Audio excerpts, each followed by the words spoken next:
In today's session, we're going to cover one of the most important documents in California real estate, the Residential Purchase Agreement, or RPA. Let's walk through the key sections every agent must understand when writing or reviewing an offer. The RPA is the core contract used for the sale of 1 to 4 unit residential properties in California. Always make sure you're using the latest version approved by the California Association of Realtors.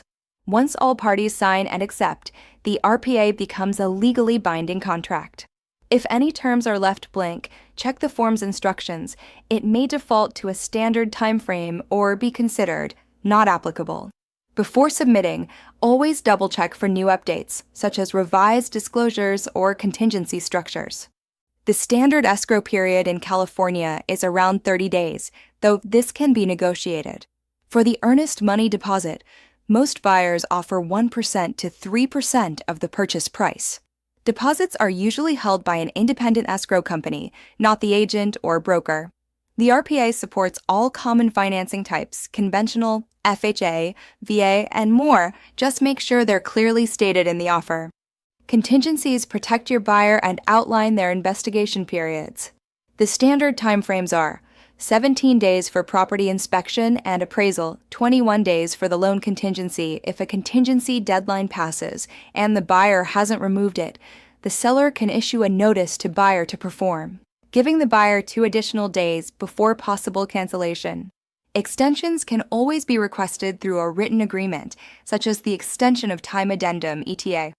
The seller must complete a transfer disclosure statement, TDS, and other required forms, unless legally exempt. Buyers are allowed to conduct inspections and can cancel during the contingency period if results are unsatisfactory. Repairs are always negotiable using CAR Form RR, Request for Repair. Typically, the buyer pays for inspections, but these terms can vary depending on the deal. Escrow and title fees are customary by region, but fully negotiable in the RPA. Buyers may request seller-paid closing costs or credits for rate buy-downs in Section 3 or additional terms.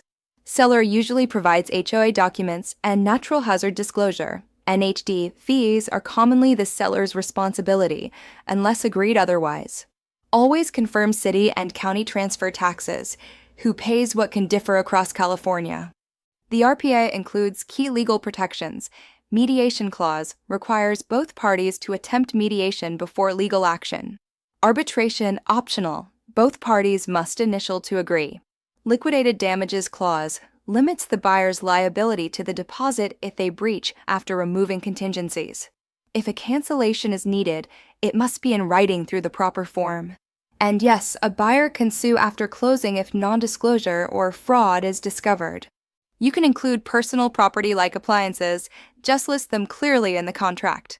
For seller credits or rate buy-downs, use Section 3 or additional financing terms. Buyers generally cannot assign the contract without the seller's written consent. Remember, waiving contingencies may make an offer stronger, but it also increases risk. Agents should always explain the consequences clearly before a buyer removes protections. Review the RPA line by line with your clients. Never rush. Always stay current using CAR quick guides and updates. Never leave blanks write not applicable if not applicable. Use zip form and digital signatures for efficiency and compliance. The Residential Purchase Agreement is the foundation of every successful real estate deal. When you understand it, you protect your clients and your license.